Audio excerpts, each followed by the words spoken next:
परंपरा तो उन लोगों ने ही शुरुआत किया था। उनके पूर्ववर्ती सरकार में बड़े पैमाने पर इस तरह सा मतदाताओं को लुभाने का रिझाने का काम चलता था और उनकी आदत रही है, उनकी परंपरा रही है, उनकी पूर्ववर्ती सरकार में ये सब चलता था। छठ के नाम पे साड़ी बांट रहे हैं, से वोट बांट रहे हैं, इसकी परंपरा तो उन लोगों ने ही शुरुआत किया था।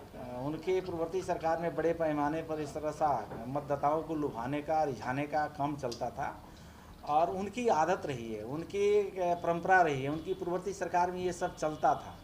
लेकिन ये मालूम है बिहार प्रदेश में कि जनता अब किसी के झांसे में आने वाली नहीं है।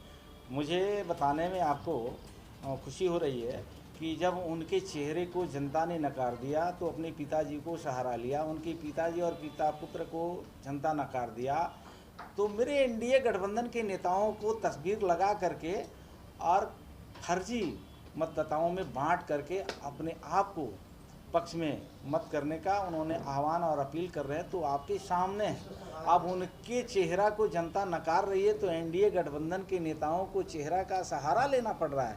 इसलिए सिद्ध हो रहा है कि उनकी हार सुनिश्चित है, जनता उनके पक्ष में नहीं है, उनके झांसे में आने वाले नहीं है। इसलिए अनंत प्रकार के प्रोपगंडा फैला करके, दिग्भ्रमित फैला करके अपने पक्ष में कुछ कल तक हवा बनाने का प्रयास करें, उनका हवा निकल चुका है। ही नेतृत्व में अपने मत देगी। क्या तेजस्वी यादव आपके अफसरों पर आरोप लगाते आ रहे हैं? क्या आरोप है उनका? उनका आरोप है कि एक डीएसपी उसको 25 बूथ का मालिक बना दिया गया है। क्या ऐसा होता है कहीं? ये हार का उन्होंने सामना करने के डर से इस तरह का भ्रम फैलाने का एक कुचक्र चल रहा है और आपने देखा होगा कि कई प्रकार की भ्रम की स्थितियाँ वो फैला करके दिग्भ्रमित करके जनता को अपने पक्ष में करने का प्रयास करेंगे।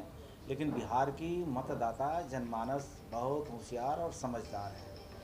उसी समझदारी की वजह से बिहार के यशस्वी मुख्यमंत्री नीतीश कुमार जी के साथ बार बार अपने मत का प्रयोग करके और सत्ता में वापस लौट आते हैं।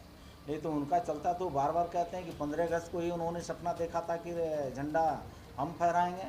लेकिन बिहार के और आप लोगों के चैनल के माध्यम से बिहार प्रदेश के लोगों ने देखा है कि बिहार के यशस्वी मुख्यमंत्री ने झंडोत्तोलन किया। तो उनके कथनी और करनी में अंतर है और उनके झांसे में बिहार की जनता आने वाली नहीं।